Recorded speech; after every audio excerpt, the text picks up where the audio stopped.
Good afternoon, everyone, and welcome to today's Lunch and Learn webinar for the Iowa Pediatric Mental Health Collaborative, Can People Really Be Addicted to Video Games?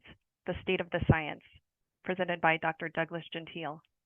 My name is Kaffee Dixon, and I'll be moderating the session today. I'll cover a few housekeeping announcements, and then I'll turn it over to Dr. Hannah Stevens, the Director of the University of Iowa's Child and Adolescent Psychiatry Division. The webinar will be recorded and made available for viewing on our YouTube channel. This will be shared in the follow-up email after the session. Following the presentation, we will have time for questions, so please use the Q&A feature in the webinar toolbar to submit your questions, and we'll cover as many as time allows. Instructions for how to claim continuing education credit will be uploaded to the chat section, and this information will be also sent to attendees in the follow-up email after the webinar. And with that, I will turn it over to Dr. Stevens. Thank you so much, Kaffee. Thank you all for coming today. I was so excited when we had this amazing fortune to convince Dr. Douglas Gentile to present for us as part of this collaborative. I know we're all going to learn a lot.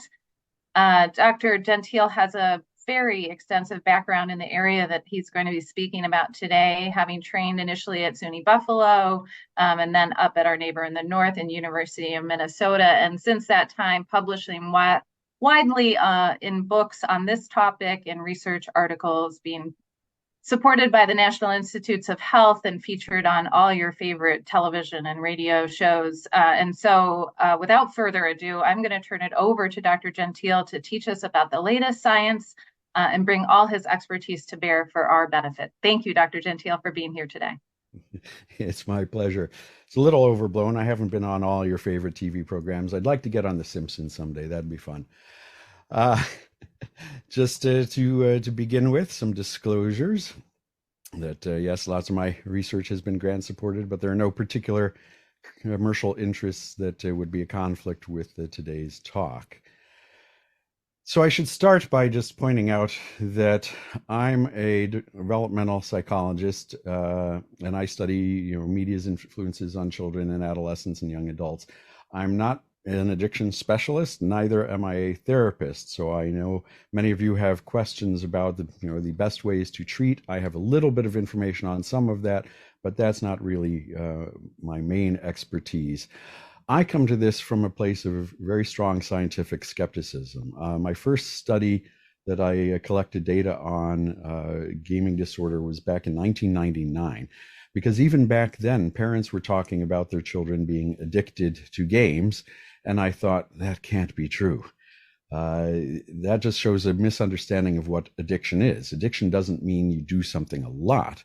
Addiction means you're damaging your life in multiple areas. And I thought there can't be good scientific evidence for that. It turns out I was wrong.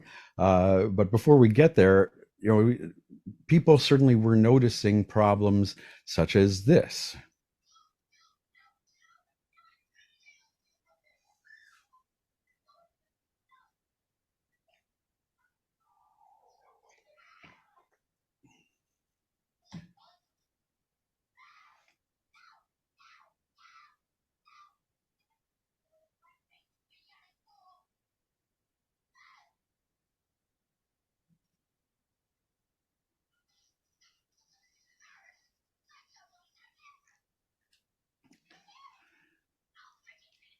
It goes on.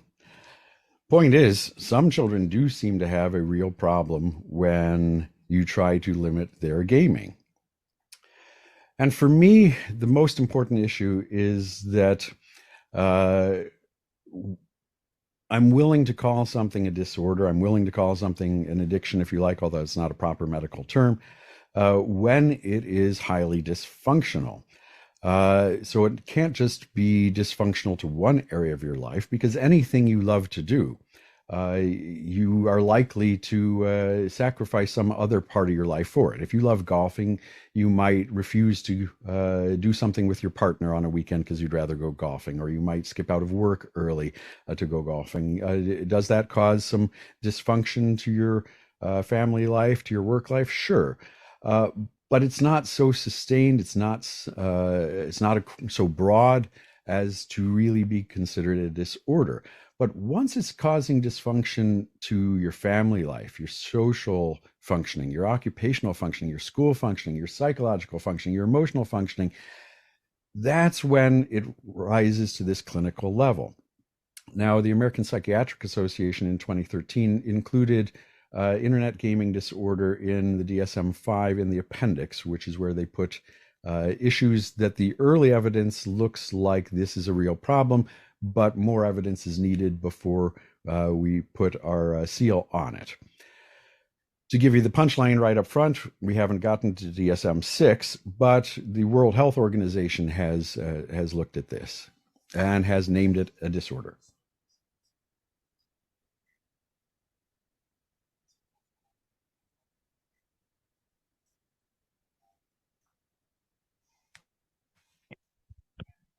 So we aren't able to hear the video very well.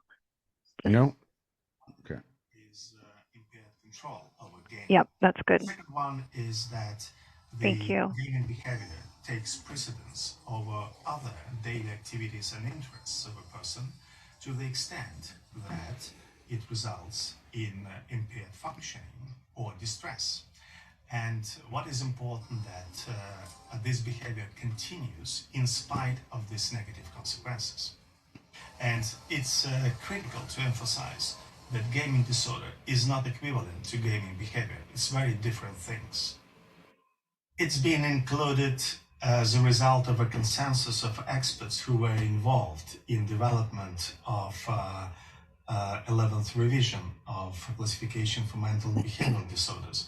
And the main reason for that is not only the scientific evidence available that this is becoming an issue, but also because of the demand for treatment and demand for recognition of this condition by health professionals when there could be more research implemented, when some preventive activities could be done, and when, in fact, attention to this type of behavior could be devoted in terms of potential health consequences. So in 2018, the WHO included gaming disorder in the International Classification for Diseases. They define it with three main aspects: a pattern of gaming behavior that has impaired control, that you're taking damage to other areas of your life and other interests, and that even though you notice that, you can't stop. And that this should be not just for a couple of days, but should be occurring over months or years. So let me tell you about some of the scientific evidence that went into making this decision.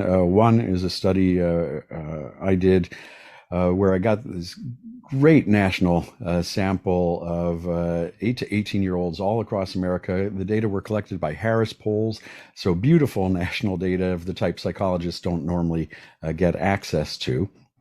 And of course, we find that about 88% of children say they play games. And of those, 8.5% would classify as addicted by this clinical standard.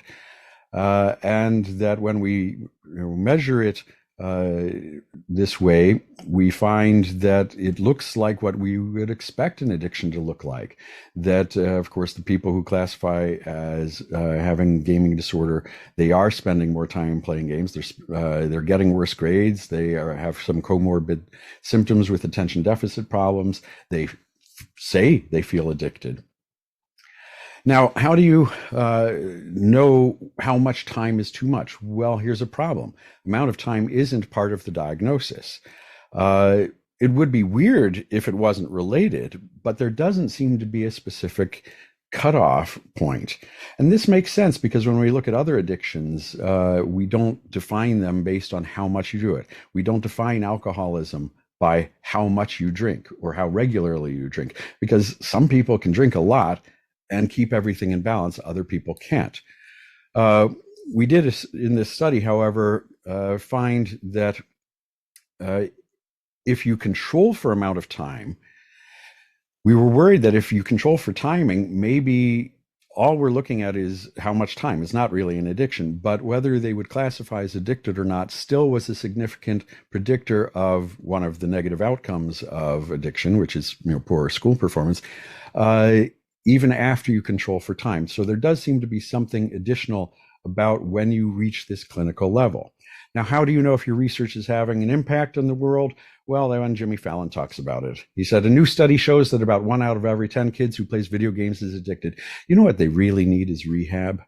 That Rehab's such an awesome game. It's on Xbox and PlayStation. I played it for 6 hours yesterday. My answer, 6 hours? Pff, sissy. These kids are playing way more than that. Now, this has been studied in lots of countries all around the world. What we're finding is that we can't pin down a specific prevalence number because the prevalence seems to change depending on your sample, how you gather your sample, what instrument you use, what cutoff you use. But regardless of all that, it does seem to be converging on a number somewhere between 1 and 10% of gamers. Recent meta-analyses put this at somewhere about, again, 5 to 9% for adolescents. And is that a big number? Is that a little number? That number makes sense to me. That means over 90% of kids can play games and they aren't addicted. So it's a problem that affects a small percentage. But of course, when we talk about the number of children playing games, which is most of them, and how many children there are in the US, if I remember, it's about 40 million between 8 and 18. And if somewhere about 8% of them are having problems with games, that's millions of children taking serious damage to their lives because of the way in which they're playing. And they probably need some help to put things back into balance. Now, we might ask, is the gaming really an important issue on itself? Because you could imagine that maybe kids don't have a lot of friends, they're not doing well in school, they get depressed, they come home and play games as a way of coping with their negative emotions, which is a very typical use of gaming. So maybe, in fact, the gaming is just a symptom of some other problem, such as depression. So we studied this with over 3,000 children in grades 3, 4, 7, and 8. We followed them across a couple of years. And we defined pathological gaming the way the DSM does, with 9 symptoms. And if you would have 5 or more of them, you're considered to be at a clinical level. And some of those kids at the beginning of the study started above that line, but ended below it. Some of them started below, but became addicted. Some of them stayed addicted for the whole 2 years of the study. And most of the kids, about 93%, never crossed that clinical line. But this allows us to look at what is it that predicts who becomes addicted? What is it that predicts who stops being addicted? Once you become addicted, does that predict certain outcomes? Or if you stop being addicted, does that predict certain outcomes?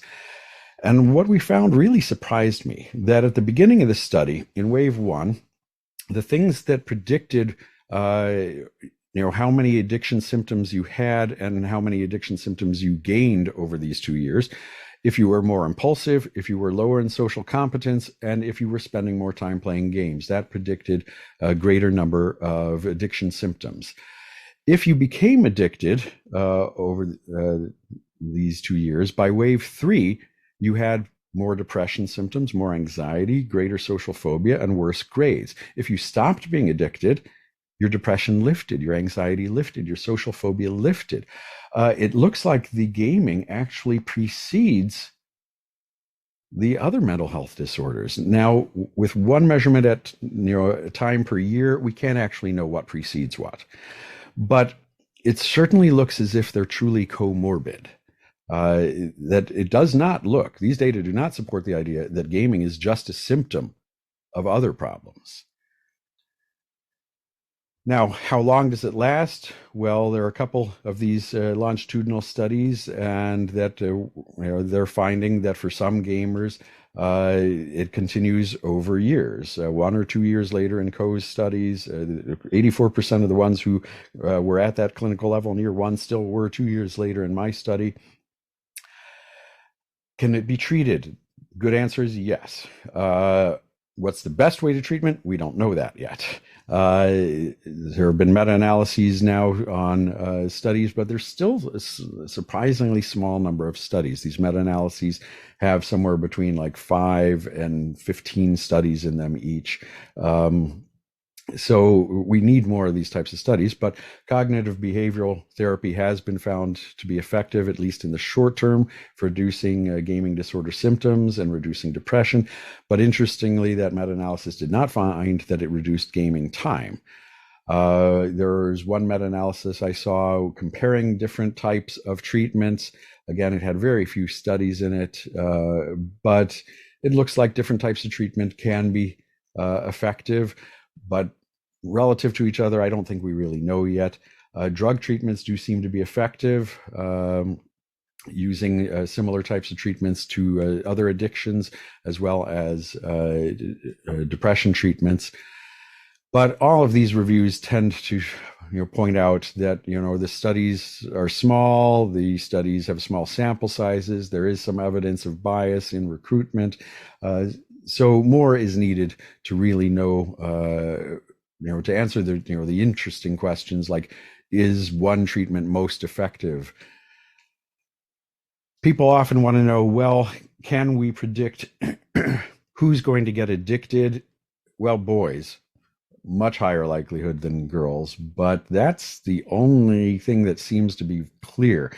There does seem to be some evidence that, of course, more impulsive kids, which makes sense. I think of this as a type of impulse control disorder, high hostility, high neuroticism, psychoticism, sensation seeking, etc. These do seem to be related to more likelihood of having gaming disorder symptoms. It tends to be comorbid with other types of psychiatric illnesses, mood disorders, substance use disorders, anxiety disorders, attention deficit disorders, and impulse control disorders seem to be the big ones. And again, as you saw in our data, it's not clear that the gaming is just a symptom of these. In fact, it doesn't seem like it is only a symptom of them. Now, I'd like to kind of put you through a little type of thought experiment. If you have an infection and a doctor prescribes antibiotics for 10 days, some people are going to take all 10 days worth, at the end of which all the bacteria have been killed, and this has a beneficial effect on the patient. Some people, however, even though we tell them do it for 10 days, after 2 or 3 days, they feel better, so they stop taking it. So you've killed all the easy to kill bacteria, but not the stronger ones, and the bacteria regain strength and are more likely to be resistant to this antibiotic, and that might be causing drug-resistant strains of different bacteria out, and that's harmful not only to the patient, but harmful to society. So this analogy shows that partial treatment can be harmful. Now, if we look at screen addictions, technology addictions, what would complete treatment look like? Well, it should involve the parents. It should involve the teachers. It should involve the children in a particular area. It should provide the information in a way that people can really understand it, which means child-friendly way, because we're trying to change the behaviors of children, and we want them involved and taking their medicine. And we want to give this information in a way that convinces them that it will help them to do that. Partial treatment would be where we just involve a couple advocates for this. We provide complicated information, and we try to force children into compliance. Now, there is no scientific evidence that this partial treatment is actually harmful to people or harmful to society. But I think it's an interesting question to ponder and wonder about, could we do better in this?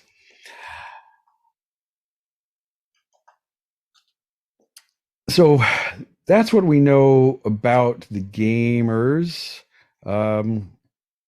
what about the games? Are there aspects of the games that make them more addictive than other types of games? Well, I hate that question. I have a very hard time thinking about games as being addictive because that's treating them like a substance. And I'm not sure that's a fair analogy. Now, there are people who disagree with me about this. So this is my opinion, and I try to be very clear what's my opinion and separate that from what do I have good scientific evidence for.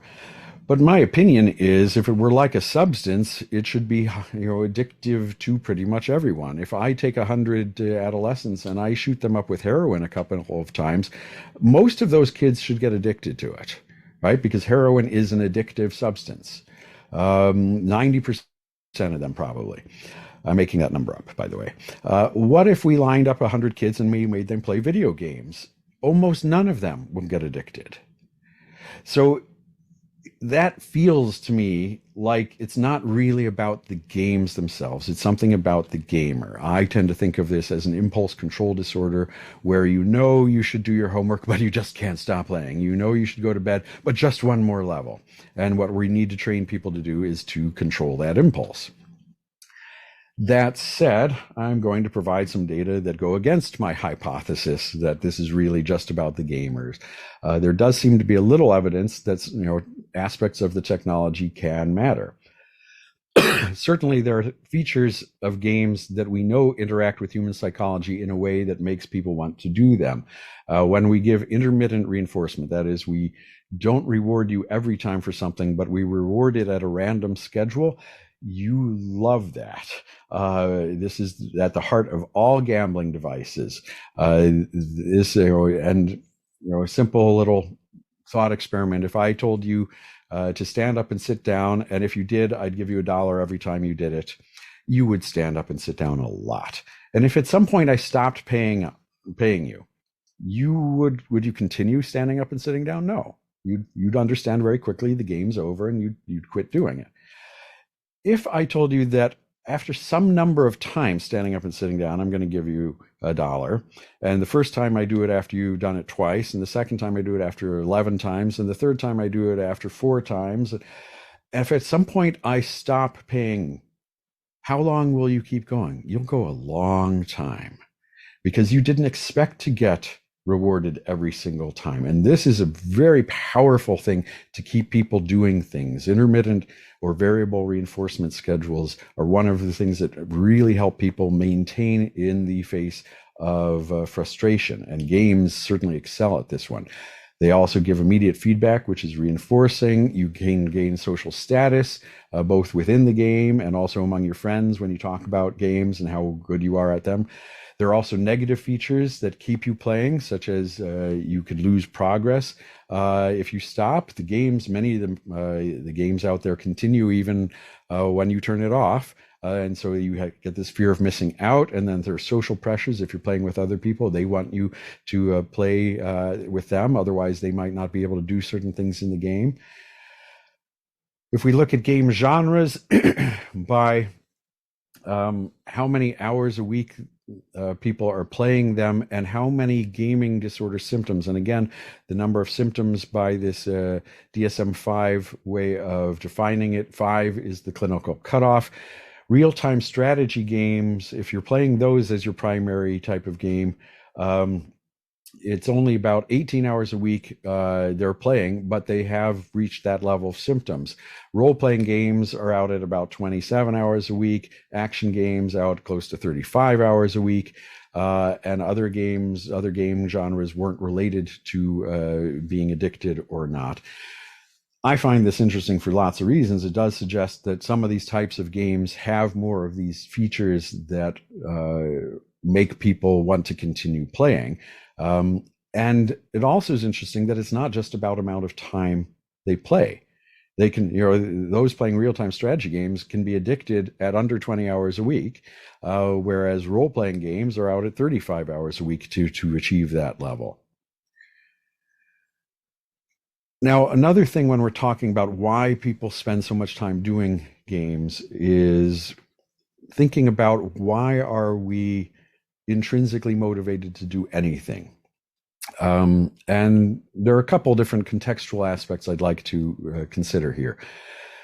One of the theories that underlies intrinsic motivation is called self-determination theory. That to the extent something satisfies more of three basic human needs. Those are your needs. I think of it as an A, B, and C. The A is autonomy. We like to feel in control of what we're doing.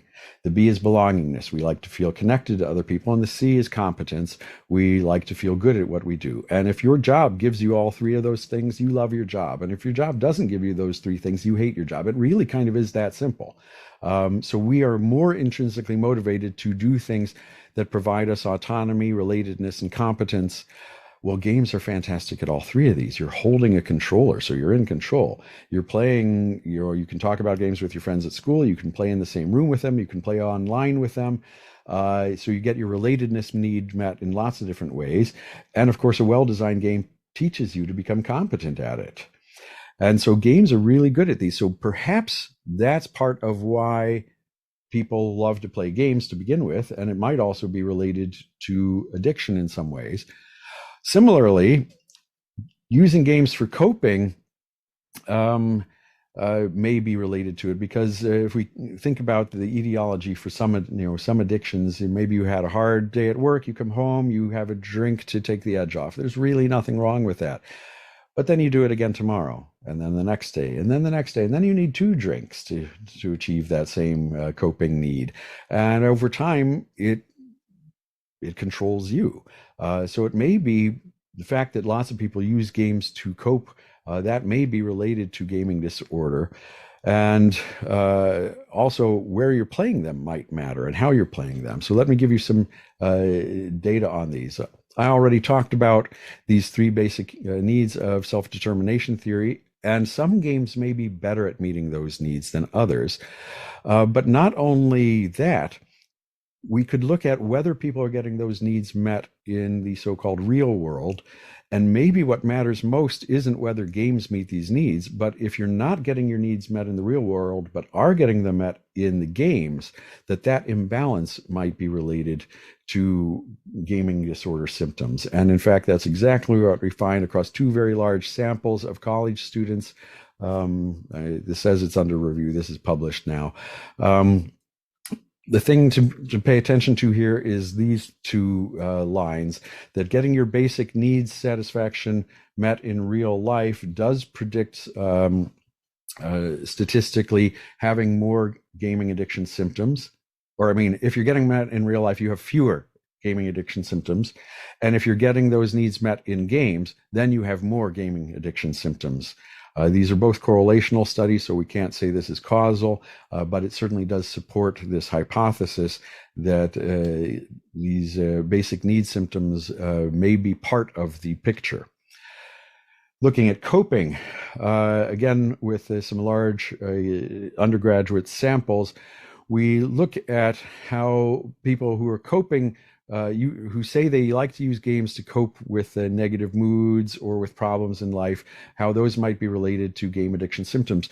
But we go beyond that to say, well, who is it that needs to cope? Well, maybe people who have higher anxiety. Well, who has higher anxiety? Maybe people with more mental illness symptoms. So we measured across several different mental illness symptoms, and what we find is that this indirect pattern does hold up statistically, and we have a significant serially mediated path in 2 large samples of undergraduate students.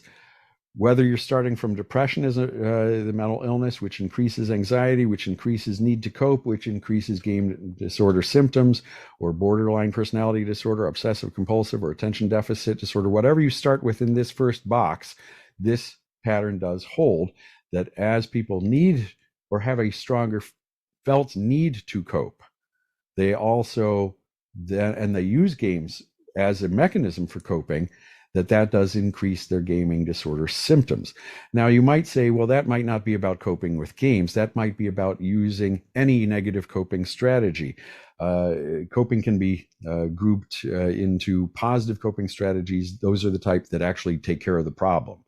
Negative coping strategies such as distraction, watching TV, because it doesn't help the problem. In fact, by ignoring it, it could get worse, right? So we split out in this study, because we measured other types of coping strategies. Is it any negative coping strategy, or is it specifically coping with video games? And again, we did a mediated pathway analysis, and we find that to the extent people have higher trait anxiety and they play games more, they do have more gaming disorder symptoms. They also, to the extent they have higher trait anxiety and they use games to cope more, they have greater gaming disorder symptoms. But there was no significant pathway through other negative coping. So it does seem to be specific to using games as a coping strategy. It does statistically predict gaming addiction symptoms. So if you were going to go back to your communities, your clients, your patients, families you are interacting with, how would you measure this? So I'm going to give you the DSM-5's approach, which is 9 symptoms. The first one is that we become preoccupied, that high cognitive salience, that we can't stop thinking about the games, even when we know it could disrupt what I'm supposed to be doing right now, that we have negative feelings when we try to cut back, or when we just aren't able to play for other reasons. So that's withdrawal.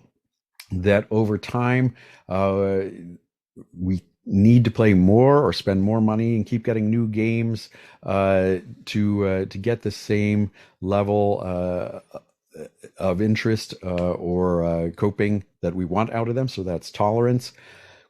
That we try to cut back but can't.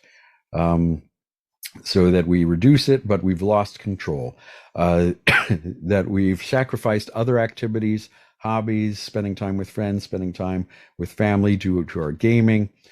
That when we recognize that's causing problems, we still can't stop. So we continue despite there being recognized problems.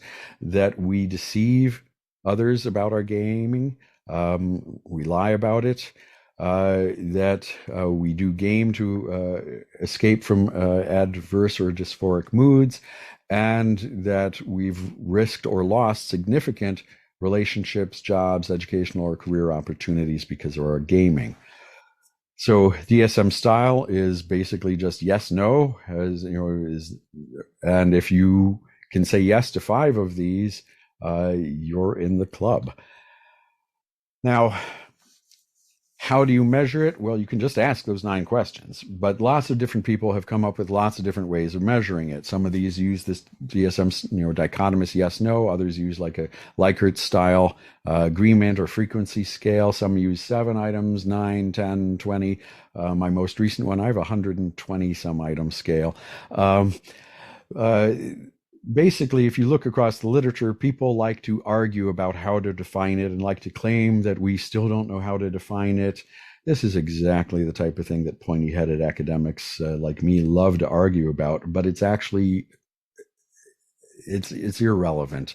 I've measured it lots of different ways. Every single way of measuring it, I find the same results. So my view, and again, this is just my opinion, is that this whole debate over the right way to measure it is distracting at best and is actually holding back the science at worst. It kind of doesn't seem to matter how it's measured. The results look identical. And that's good news, because that means the phenomenon is robust to measurement. If I could only show that these results with only one special way of measuring it, I don't trust it then, right? If there's only one way to measure it that works, it's not very robust.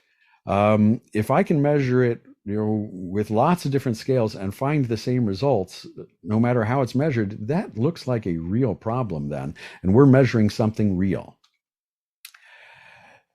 Now, the third contextual thing I mentioned is how people are gaming matters, and we did a much bigger study, lots of different samples, looking at what happens when you privatize media, and that kids have media in their bedrooms. They have their tablets, they have their cell phones, they have computers, they have gaming systems, TVs in the bedroom. What we find is that basically that is a turbocharger for almost all of the effects. So here we're looking again at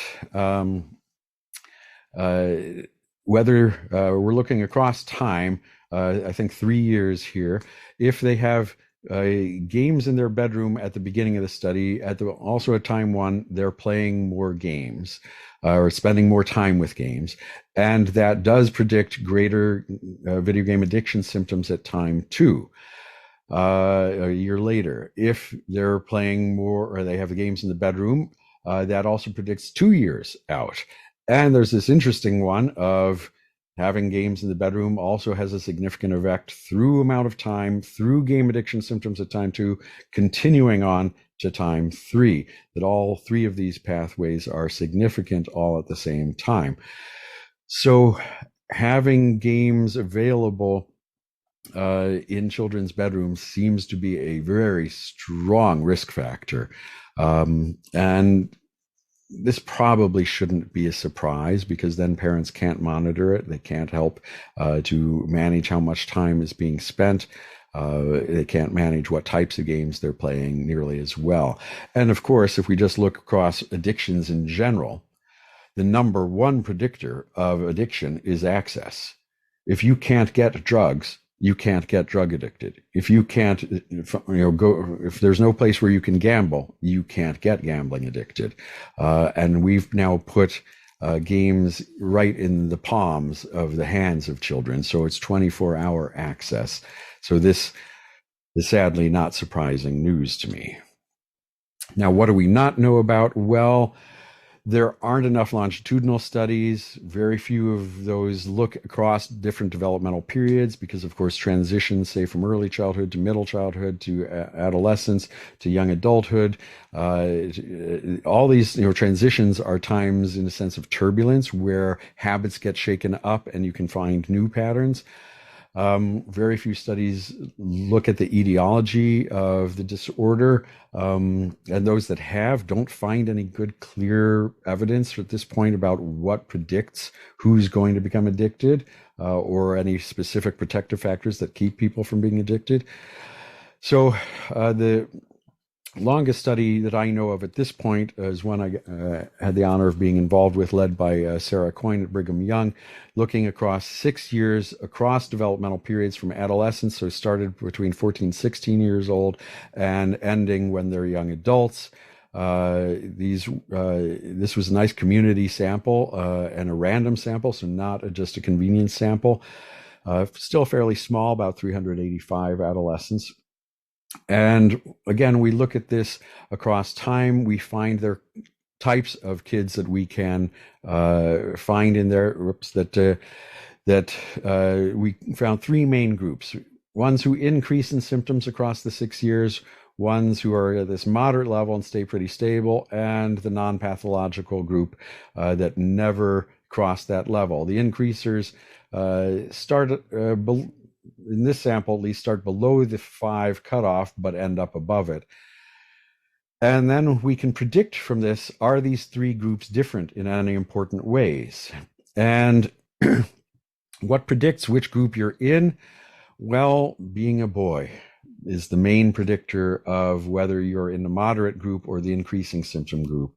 And the only other thing, and we measure different things about family structure, how much parents are involved with their gaming, whether they have depression, their shyness, their delinquency, their aggression. The only other thing that showed up is kids who were lower in prosocial behavior at the beginning of the study.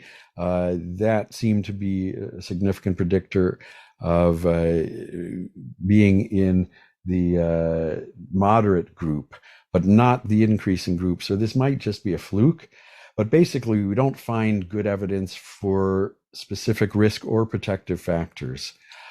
When we look at the outcomes, once kids are out at wave 6, well, both the increasing and moderate groups had higher depression, higher aggression, higher shyness than the non-pathological group. The increasing group on top of that had problematic cell phone use and higher anxiety compared to the non-pathological group. Sadly, this should not be all that surprising by this point in our conversation either. If we look at just those across that 5 symptom cutoff, 6% were at the clinical level at wave 1, but they weren't anymore at wave 6. About 5% were above the cutoff at wave 6, but not wave 1. So some people go up, some people go down, but importantly, 2% were at the clinical level wave 1 and still 6 years later. So it's not just a fad for kids. They don't get into it just for a year and get out of it. Some kids, this is a very long-term, in this case, 6-year problem. And being in that level predicts all sorts of negative outcomes. So for a sizable minority, this is a consistent and sustained experience increasing, and that's across a developmental transition into their early adulthood. But we didn't figure out, why. There wasn't good evidence of who's in each of those groups. So it doesn't give us a lot of evidence for how to target our intervention. Certainly boys still, but we've known that for lots of studies. Boys who play a lot of games, yes, that's a predictive risk factor. Maybe low and pro-social behavior is another one. The increasing symptoms group had significantly poorer mental health, social wellness, and behavioral problems by wave 6 than the non-pathological group, despite them not being different from them at wave 1. So again, it looks like the gaming likely precedes these other problems. So the gaming is not simply a symptom of depression or anxiety. The moderate group, interestingly, also showed poorer adjustment than the non-pathological group. So some people ask, is there a subclinical level? That has not been defined well in the literature, but these data, and there are others out there supporting this, looks like even getting up in that 3 and 4 symptom range, if you're using the DSM criteria, that does seem to predict poorer adjustment too. So just because they don't reach the clinical level doesn't mean they might not need some help. So conclusions I draw from this, that again, this data and lots of others now support the validity of gaming disorder as a serious issue. It's still a small number of people, or a small percentage, but when you think of how many kids game, it's not a small number of people. And the litmus test for me is always, is it damaging functioning? And these data do show that if you're gaming in this way that is causing these addiction symptoms, that does damage social, psychological functioning, as well as school performance and many other things. Now, people ask, is gaming disorder the same as social media addiction? Is that the same as internet addiction or cell phone addiction? I think what we're going to find, I've studied mostly gaming just because that's what I've studied. I've done a little bit in internet and social media, but very little. My current opinion, and again, this is my opinion, is that they all look to be the same thing. I think what we're ultimately going to find in 25 years is that there's a technology use disorder. And some people, tends to be boys, have a problem with gaming. Some people, tends to be girls, social media. And the way I liken this is similar to how we look at gambling disorder. If we followed people who are addicted to gambling on horses around, what they do looks nothing like what the people who are addicted to playing slot machines do. And those people look nothing like the people who are playing poker, and those people look nothing like the people who are playing roulette. So is that 4 different addictions, horse and slot and poker and roulette addiction? No, it's all gambling disorder. Even though their morphologies are very different, they look different on the surface.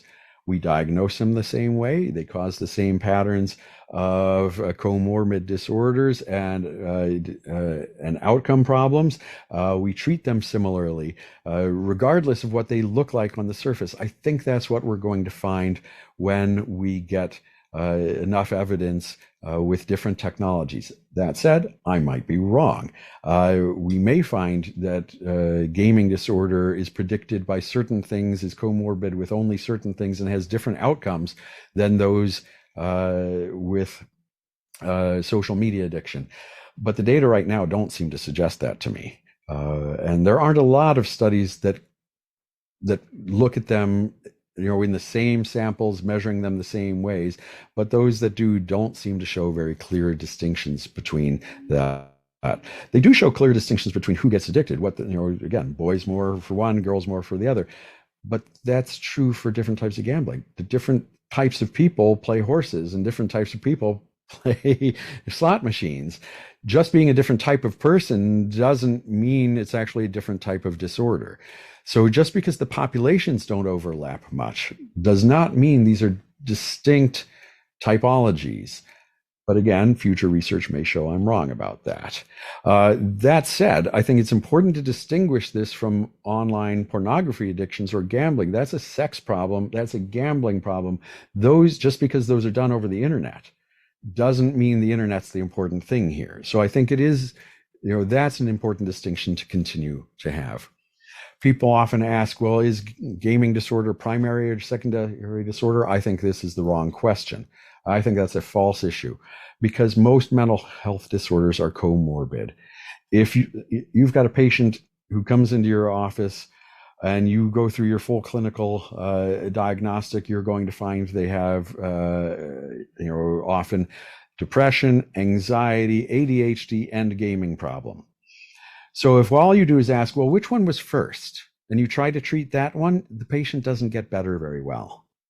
You need to treat the whole patient, because once they get one, they often get others. And then that one pushes the first one, and then they start pushing each other around. And if all we did is just look at the first one, the primary one, we're actually not being good clinicians. So I think that question is just another thing pointy-headed academics like me love to argue about, but don't fall into that trap. It doesn't really matter which one started it once they're in your office. So with that, I'd like to stop and have some time for questions. Thank you, Dr. Gentile. Yes, we had a number of questions come in, so we'll move right into the Q&A. One question that I'll start us off with, I think this may be of interest to many, is there a relationship between violent video games and actual aggressive or violent behavior in children and adolescents? Well, okay, so it's a complicated, we should do a whole webinar just on that. This is one of the most studied things in psychology. Hundreds, if not thousands now, of good studies done since the 1960s. The short answer is yes, there's not just a relation, it is a causal relation. We know that now, and this is just not my opinion. I'm just relating to you what the American Medical Association, the American Academy of Pediatrics, the American Academy of Child and Adolescent Psychiatry, the American Academy of Family Physicians, I forget, I don't remember all my acronyms, National Science Foundation, National Institutes of Health, National Institutes of Mental Health, all on American Psychological Association, all on record saying the evidence is clear that media violence causes, they use the C word, aggression in society. Now, what they don't say is violence. They don't say it causes violent behavior. And that's actually a very important distinction. When we talk about aggression means, is defined as any behavior. So that could be a verbal behavior, that could be a physical behavior, that could be a relational behavior that is intended to harm another person, and that person would rather not be harmed if they knew about it. It's actually a nice, clean definition. Accidents aren't aggression. Acts of God, not aggression. Sadomasochism, not aggression, because it's not unwanted. So violence, in contrast, is only physical and is extreme, such that if successful, it would result in severe bodily damage or death. So the critics are mostly right when they say, well, there's not good evidence that media violence causes violent behavior. But they use that as a rhetorical device to obfuscate the fact that there is very good evidence that media violence causes aggressive behavior. So the words really matter here. That said, there isn't no evidence that it causes violent behavior. But you could imagine if what we're using, say, is as our measure is murders. Well, we can't study that in the lab. That would be unethical to allow it. But there are good studies, a couple that are some of the most terrifying, where they take pairs of children. So you bring in your sibling or your best friend, and they play, in one case, a video game, or in this case it was Minecraft, either where you're just exploring and building, or you're given a weapon. In one case it was swords, in another case it was a gun, and you can go around and harm other characters. Then you're turned loose with your friend or sibling in a room where there are lots of toys, and also in that room is a real, or in one study, one real and another two real handguns with the firing pins removed and no ammunition, so no one can actually get hurt. Questions are asked, well, do the kids find the guns? Yes, they do, because kids they explore. they open every drawer in the room. Then the next one is, once they see the gun, do they touch it? They know they shouldn't. They've all been trained, go find an adult. Do they? No, they don't. They all pick up the gun. And what do they do with it? They point it at their best friend or their sibling or themselves, and they pull the trigger if they played the game with guns. This also is replicated with movies with guns or not guns. Terrifying study. This is an experimental study, so again, we know it's causal. So I can go on if you want and explain why. What's going on in the brain if you want that level of detail. But that's the short answer. But the longer and more complicated answer is, why does this happen? And I can explain that if you want me to. Well, we may have to invite you back for a talk specifically on that. So there was a question about the gender difference and if there's research that explains that gender difference in gaming disorder. I'm not aware of any research on that. And it's about a 5-to-1 difference. Boys versus girls getting addicted, reaching this level of addiction. It may be the types of games boys like, have more shooting. Boys are more interested in that than girls are. Have more of these features that are so-called addictive. I really don't know. But again, there does seem to be evidence that technology matters, whereas the girls are a higher likelihood to reach that clinical level with social media than boys are. So again, why is that? Well, yes, we've known throughout human history, girls tend to be more rewarded by social things or more attuned to social things. So social media, but there's so much overlap in all these things, what interests boys and girls, that it's really hard for me to say. Thank you. We had a question regarding gambling, the correlation with gambling. The question is, in the gambling world, I've been seeing the video game and gambling lines crossing and more, and specifically clients playing video games and gambling in them. As well as gambling apparatuses like fish games becoming more popular. Is there a percentage you've seen of a correlation with gambling and gaming? No, that's just because I haven't ever looked at that. So I believe there are studies out there. The names I would look for are Mark Potenza, Potenza, out of Yale. He is an expert both in gaming disorder and gambling disorder in the US. He's probably the top expert there. So if you want to search for that, search his name. The other person is Mark Griffiths in the UK, out of, I forget which university in the UK. But those are the two top names. I think there's also some work done at the World Health Organization on this. You're exactly right, though. I think we're going to see more and more overlap. Gambling has picked up lots more gaming elements. Gaming has picked up lots more gambling elements. And then access has really changed. It used to be the NFL didn't promote. In fact, they very seriously tried to show a lack of support for gambling. And now it's on TV all the time, the official NFL sponsored ways of gambling. So again, we've increased access. So I expect we're going to see higher problems with gambling. And to the extent they also include more of these gaming elements, that may even broaden the interest. And so I expect this is going to be an important area for study. And I guess that means job security for therapists. Thank you. This question is related to that increase in access and screens. Since we can't expect a person with gaming disorder not to pick up a device or sit in front of a screen, what do you suggest to scaling down the use? Sure. So, first of all, I'm not a therapist, so take anything I have to say with a great grain of salt about its clinical utility. This is my view, and again, there are people who disagree with it. There are people who say it's just like a substance use. You need to go cold turkey and you just never can game again.